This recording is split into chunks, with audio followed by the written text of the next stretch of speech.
I just want to read a little bit from the Gospel of Sri Ramakrishna tonight. This is a little bit of insight in what it is to be absolutely free, a little bit insane because of that amazing knowledge of self, that intoxication with divine love that the body and mind just can't contain. And Ramakrishna, so Ramakrishna is enjoying this bhava, this love of God, and just kind of interacting with devotees and walking around his room. And this is the account. Just enjoy this situation. Imagine yourself in this situation and just see what you would think and really just watch where it takes you. A little later, Ramakrishna sat up on the bed. He repeated Om several times and began to sing a song whose first line was, "Dive deep, O mind, dive deep in the ocean of God's beauty." Hardly had he sung one or two lines when he himself dived deep and was lost in God intoxication, lost in samadhi. Completely, the body has frozen. He's completely left the mind. He's standing there stone still, completely absorbed in the thought of love, in the experience of that divine bliss within.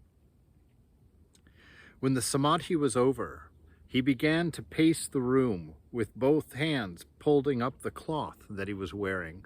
So he's wearing a wraparound dhoti, and he's pulled the entire thing all the way up to the waist. And so he's practically naked there, walking around the room like that with devotees in the room. When the samadhi was over, he began to pace the room and with both hands pulled up the cloth he was wearing until it reached his waist.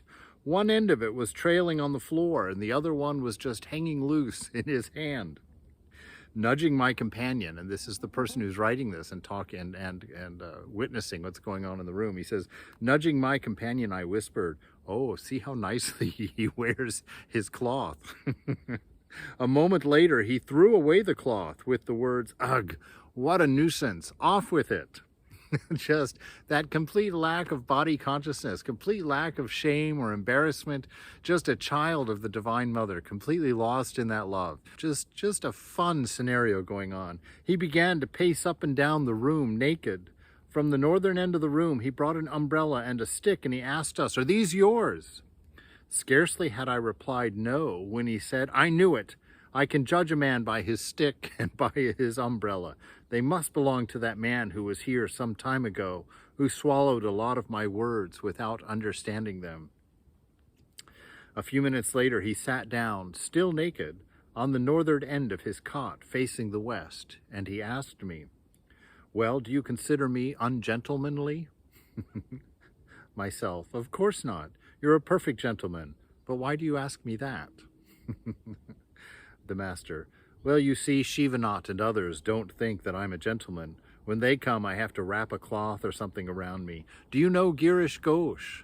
Now, Girish Ghosh, of course you know, this great theater writer, producer, actor, who was an alcoholic and often visited Ramakrishna quite drunk. So it's a little bit scandalous in that sense. And he's asking this man, with this whole kind of rather unusual scenario going on, he asks the man, "Do you know Girish Ghosh?" And the guy says, "Well, I've never seen him, but I know him by reputation." The Master, "He's a good man." Myself, "Well, they say he drinks." And the Master, Let him. How long will he continue that? Do you know Narendra?" This is Swami Vivekananda. Myself, "No, sir." The Master, "Oh, I wish very much that you could meet him. He has passed the BA examination and is unmarried."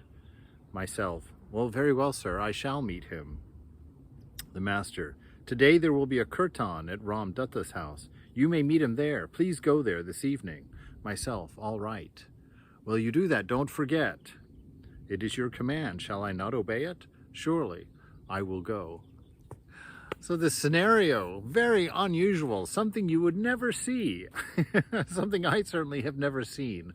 A holy man, first of all, singing a beautiful song to God about the beauty of the divine and going into an ecstatic mood, freezing in his body, stilling as the mind just soars into that intoxication. And then coming out of it, walking around the room, pulling his dhoti all the way up above his waist, and then getting annoyed with it being such a nuisance and throwing it off and being completely free, completely naked. No shame, no fear, nothing, just freedom. Walking around the room and teaching this young gentleman, asking him questions and speaking of the Lord and saying all these manner of things as, you know, just completely free in his care as to, oh, is this proper? Is this not proper? Am I a gentleman or not a gentleman? You know, am I obeying all the social rules or not? Just a free soul in love with God. Give yourself permission. Be a little strange. Let yourself be a little strange for the love of God, for the love of others. Break the rules just a little bit and show yourself free of all of this nonsense. Know God, know the beloved. Let your free nature shine like Ramakrishna.